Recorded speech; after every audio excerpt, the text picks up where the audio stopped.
David Menzies for Rebel News here at Ontario Place in Toronto. Well, folks, as you may know, Ontario got rid of the Vax passport way back on March the 1st. Yeah, the Premier and the Chief Medical Officer of Health, Kieran Moore, they decided enough is enough, no more apartheid when it comes to the citizens of Ontario. But then we heard that Ontario Place, which is owned by the provincial government, is still mandating the Vax Pass.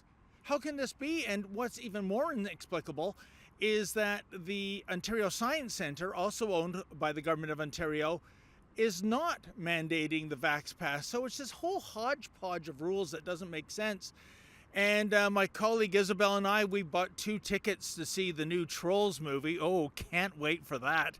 So I guess our caper today is to see if we will be allowed in and be able to watch this movie without being asked for our government ID and the Vax passport. And just in case we are asked, I got a backup plan. Check this out, folks. It's a temporary tattoo of a Vax pass. Get it? So let's go in. Let's see if we can watch the movie, get some Coca-Cola, some popcorn with golden topping, whatever the hell that is, and enjoy the Trolls movie if that is indeed possible. Hello, how you doing there? Good. Do you mind if I see your proof of vaccination and ID, please? Sorry, mind if you see my... Your proof of vaccination and ID, please? Oh, that's yesterday's news, my friend. That's over with. Well, the government allows for businesses to choose whether or not they have people show that when they're entering the site. But you are the government. Ontario Place is owned by the province of Ontario. Well, it's the government gives businesses and government businesses the choice to do that. So if you want to come in, unfortunately, I have to check that.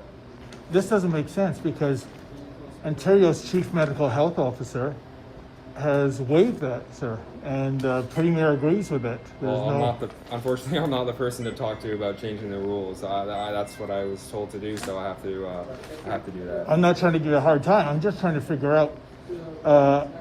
The Science Centre is also owned by the province. They have an IMAX theater. There's no Vax Pass rule there either. Oh, I guess that was their business's choice. I'm not entirely sure, but it's the same business, the province of Ontario. Well, I don't know the fine details. All I know is that I have to check this. Can you tell me why I need that when the Chief Medical Health Officer said it's no longer required? I mean, I'm just a ticket person. I don't really know all about that, so. But I'm just wondering, do you know whose decision it was at the Sinosphere that? You don't have the vaccination passport on you? It's not on my phone, but it's a moot point because as of March 1st, you don't have to have a Vax Pass. We're still doing it here till the 21st. Till the 21st?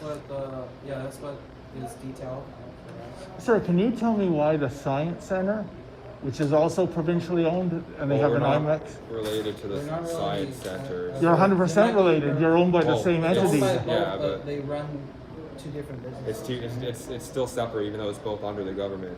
But it's still operated by the Crown, though. It's still, and I'm just trying to find out why. I mean, if you have even if you're double, triple, quadruple vaxxed, you can still transmit COVID. We know that now, right? So what's the point? No, I completely agree with what you're saying. It's just, it's just the way that what we were told to do, and like I said, I understand. That was set out, I would think you need as much business as possible. There's not even 20 cars in the park. Yeah. Okay, I don't have the Vax Pass QR code on my phone. It's on my phone at home, but I have a temporary tattoo with it. So if you want to scan that. Okay. All right. I mean, that's interesting. It's like Bruce Willis in 12 Monkeys. Remember they have barcodes on it? It's not coming up as anything. I'm not sure what that's for. It's a third-party one. Maybe some sweat is on it? Okay, try it now. It's not recognized as a government thing. I don't know Try one more what's time. going on if here. It says Sure. it again, then yeah, it is a third-party one. It's a third party one. It's not working, eh? No. What about if I slipped you a couple of bucks and you look the other way? And Okay, so let me get this straight. Way back in July 2021, Ontario Premier Doug Ford said he was adamantly against a vaccine passport for the province. He didn't want a two-tier citizenship status for the people of Ontario. Of course, within days, Ford would go on to perform one of those spectacular 180-degree flip-flops on that policy, and the Vax Pass was part of the new normal. Fast forward to March 1st, and the vaccine passport is history, except at Ontario Place, which is owned by the government of Ontario, the very same government that tossed the Vax Pass on the scrap heap of obsolescence. What the hell? In any event, you had plenty to say about the government of Ontario essentially exempting itself from its own policy. Lava 1964 writes, "It was absolutely illegal to ask for people's private medical information in 2019. Why isn't this illegal now?" You know, that's a great point, Lava 1964. And I wonder about those restaurants demanding vax passes and masks.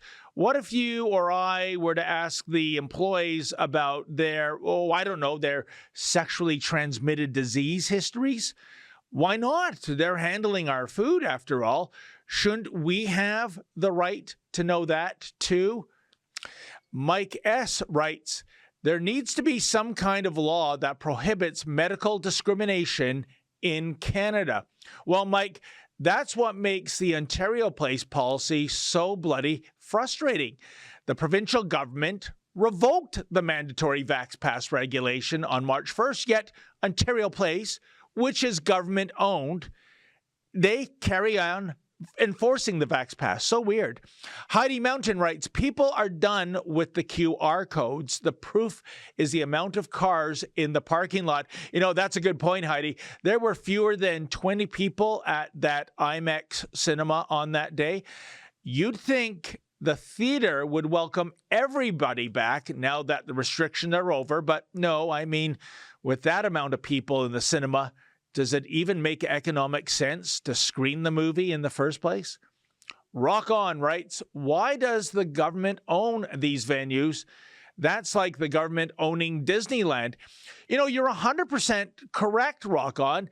How is it the responsibility of any level of government to own and or operate amusement parks, liquor stores, lotteries, and casinos? Government's role is to tax and regulate. It's not to do business that should be conducted by those in the private sector. And Razier writes, "Love how David trolls the poor kid with the QR code stickered to his forehead, LMAO. And he thought David was being sincere too, XD. Well, to be honest, Razier, my first inclination was to stick that QR code on my ass. That's how I really feel about these bloody medical apartheid passports. But then again, that might have been a wee bit too pornographic, so I settled for the forehead. Thank God. Hey folks, that was an excerpt from my show, Rebel Roundup. Now, to get the full meal deal, why not go to Rebel News Plus, sign up, and never miss a Rebel News Plus show in the future.